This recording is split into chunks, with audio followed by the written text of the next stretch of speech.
You're back home in San Diego. Right. How are you feeling? I feel a lot better now. I was definitely exhausted yesterday. It was great to see my parents. They drove to Vegas to pick me up on behalf of my company, Hughes Marino. They donated the van to come get me. What initially brought you to Vegas? Were you there to celebrate? Were you there specifically for the concert? We were specifically there for the concert. We absolutely love country music. My three best friends, we've known each other since third grade, so we do everything together. We booked this in April, so we've been looking forward to it for however 6 months. So we were just looking forward to, a fun time in Vegas and seeing all of our favorite country stars, and it was a truly great event. It was very organized, and we were so impressed by it, and we were just having an amazing time until Sunday night. So how long was everything going well and having a good time before you first got the first indication that something was going on? Oh my gosh, we were having a blast. We were singing loud. Big and Rich, they were singing like the national anthem. It was beautiful. Everybody was having fun. Jason Aldean came on. I think he sang about 4 songs, and we heard this noise, and I thought it was fireworks. Like, you would never in a billion years think that, what was about to happen would happen to you. I would never, ever think that I would experience that.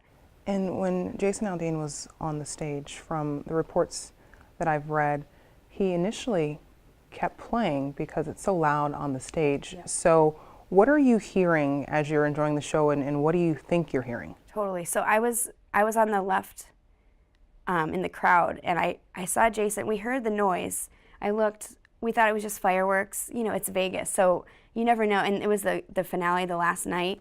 I had no idea. I saw Jason look to his right, to his left, and he kept singing, like for maybe, I don't know, 10, 15 seconds, and then he looked again, and then he took off. And then I don't really remember, but I do know that the floodlights came on, which I don't, I feel like it was good that they came on because we could see where we were going, but it was just so chaotic. So chaos, what happens once people start to realize that something's not right? You said, did you hit the ground? We hit the ground. I had no idea what to do. I had never heard gunshots before, so I didn't even realize what it was. My best friend told me to drop to the ground. We heard a pause. We all got up. We were holding hands. I know I was holding hands with my friend Michelle, but there was just thousands of people running, so there was no way we separated it.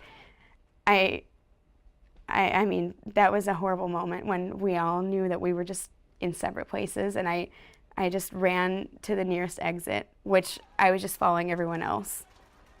It was a complete blur. I have to say, I was running completely alone, and this family took me in. I don't even know what I said to them, but one of them happened to be an off-duty cop, another was a nurse, and the nurse held my hand the entire time. I was sobbing because I didn't know if my friends were alive.